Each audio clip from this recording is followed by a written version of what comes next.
there is one thing that can split America into two halves, it's a presidential election. But if there's one thing in sports that can put those two halves back together, it's rooting against the Los Angeles Lakers. What's up, everybody? I'm Uncle Buck of the Two Buck Sports Show and Bluff City Media, and this is the post game bounce recapping the Grizzlies' 131 to 114 win over the evil empire, the Los Angeles Lakers. So to set the scene for everybody, Lakers come to FedEx Forum for their first matchup with the Memphis Grizzlies on the season, and neither team's fully staffed. Obviously, the Grizzlies are still missing Desmond Bain, Marcus Smart, Vince Williams, G.G. Jackson, and John Conchar. The Los Angeles Lakers are without Anthony Davis and Rui Hachimura, certified Grizz killer, tonight for the matchup against the Grizzlies. And also of note, the Grizzlies are without their head coach Taylor Jenkins, who is away from the team for an indefinite amount of time dealing with the death in the family. So thoughts and prayers to TJ. Hope to see him back on the sideline soon. But the show goes on, and the Grizzlies played against the Lakers tonight, and they dominated. And I know it sounds simple, but the Grizzlies won this game because they shot the ball better. The Grizzlies shot 52% from the field today. They shot 50% from three on 34 attempts. That is 17 made threes on 34 attempts. And I don't care what team you are or what team you're playing. If you're going to shoot 50% from three on 34 attempts, you're probably going to win that game. And then you compare that to what the Lakers did. The Lakers shot 41% from the field, and they shot 31% from three. The Lakers shot 48 3-pointers tonight and made 15. So to stack those up even further, the Grizzlies made 2 more 3-pointers tonight while shooting 14 less 3-pointers. So that's where the game was won. The margin was 17 at the end, but the margins were greater at points during this game. Grizzlies players. I mean, you got to start with the 3Js. Jaren Jackson Jr., and Jaylen Wells all had 20 points on the dot tonight. All of them were great. Jaren is just a matchup nightmare, especially when Anthony Davis isn't playing. He was amazing. If they don't have, I mean, they're rolling out their best defensive big man, if you can even call him that, was Jackson Hayes tonight. And listen, Jackson Hayes, you just want to stay out of the limelight for a little while, buddy. Not going well for you this week. And this game was not even close to the worst thing that I've seen you do. So, Santi Aldama has another double-double, 11 points, 12 rebounds. He just looks so good in the system, man. I made the comment in the Grizz 901 postgame show. If you haven't watched that, get on YouTube. Grizz 901 postgame show with Daniel Greer and Nate. I made the comment in the section there. Santi it just looks easy for him. He doesn't take a shot that isn't open, and he's always cutting for uncontested dunks and layups. It's really a sight to see how well he's fitting into this new offense. And the Human Torch, Hufflepuff, the Huff Stuff, the Huff Snuff. I mean, the guy with 1,000 nicknames, Jay Huff, went on another absolute heater, scoring 11 points in 14 minutes. He's just a certified microwave off the bench, and that's something I've never seen from a 7-foot dude. Had a putback reverse slam. He had 3 threes from the corners, I believe, and it seems like they always come. I mean, he only got 11 minutes, so I guess that's should be pretty obvious, but it seems like they always come in waves. He can go on an absolute tear by himself, which is so crazy. And a revenge game for J Huff. You know, I'm not saying the two one led to the other, but J Huff was on the Lakers G League team last year where he won Defensive Player of the Year in the G League. The Lakers draft rather LeBron James Jr., and now J Huff is on a different team. So this is a revenge game for J Huff. He obviously took it personally, but he's done this in most games this season. He just got hot, and him getting hot there's not really a more fun player on this team when they get hot. I mean, it's just incredible. So Jaren, Jalen Wells, man, he's just so good. He shot 5 of 7 from 3. He had 20 points. He holds up extremely well on defense. And I just don't think you can say enough about what Jalen Wells has done for this team yet. He is putting a lot of pressure, in my opinion, on Luke Kennard.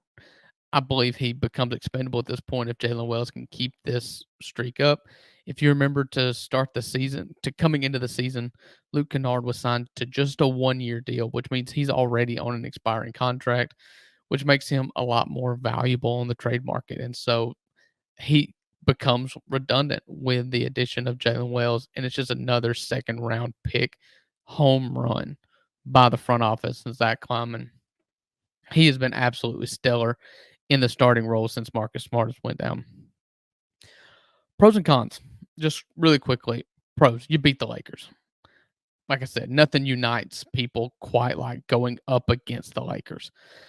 They're just wholly unlikable. LeBron's unlikable on a basketball court, but he was amazing tonight. 39 points, 7 rebounds, 6 assists in 35 minutes. He was 6 and 11 from 3. But because no AD, because no Hachimura, because that bench is terrible, and because Austin Reeves and Dalton Connect were terrible, he was a minus 21 in the minutes he played. Minus 21 in the 39 minutes that he played. Um, Another thing, the beef tonight. There was beef in this Lakers game. This feels personal for the Grizzlies. Ja and LeBron got in a too little off, is what I'm calling it in the second quarter, where Ja makes a running kind of left-handed hook shot, gets fouled, and hits like a 15-second too little celebration, which has to set a record. That'll be in Guinness one day. But in response, LeBron gets a hard driving layup like he's known to do, and then hits it in front of Ja while he's laying on the ground. And then Ja goes back down the court, gets a bucket, and bumps into LeBron from behind after the play was over as they're inbounding it. Kind of it was on purpose, but it wasn't egregious, dirty. Um, and Ja gets a tech. And after the game, Ja makes no bones about it. He got on Twitter. Go check out his Twitter feed. It's great. Including telling the reporters, I just don't like them. He just doesn't like the Lakers. And listen, I love Ja, but I don't think he's ever said anything I agree about more. Um, Yuki got his first bucket tonight. Now, I always hate when your first NBA points come at the free throw line, but let's be honest, Yuki's had a hard time getting a shot to go in the basket. So he does have NBA points, and that's great. That's great. Cons. Edie played, I believe the total was like 14 minutes. And I don't really get that. You know, with Taylor Jenkins out, Tomas, I'm not going to even try to pronounce his last name.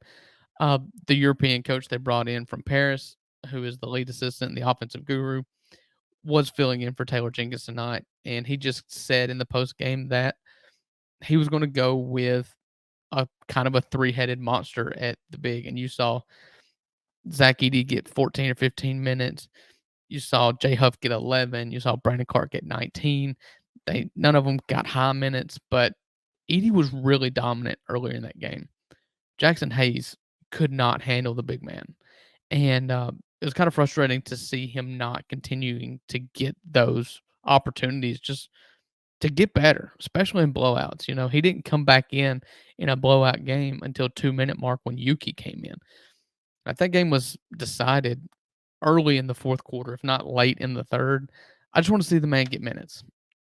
He's a new toy at this point, and I feel like he is showing extreme growth over the last week. And I just want to see that continue. And I feel like the best way to see that continue is to get minutes, as many minutes as you can. And he's not going to hurt you when you're up by 20 points in the fourth quarter.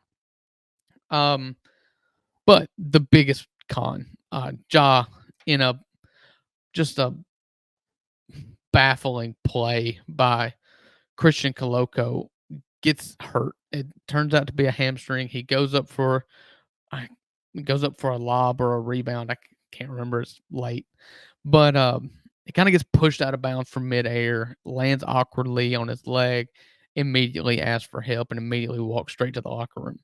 Now, as the game ends, you see him on the exercise bike. Grizz PR says that he is doubtful to return from the game. However, it was a 20-something point lead at that time in the fourth quarter. There was no chance he was coming to the game.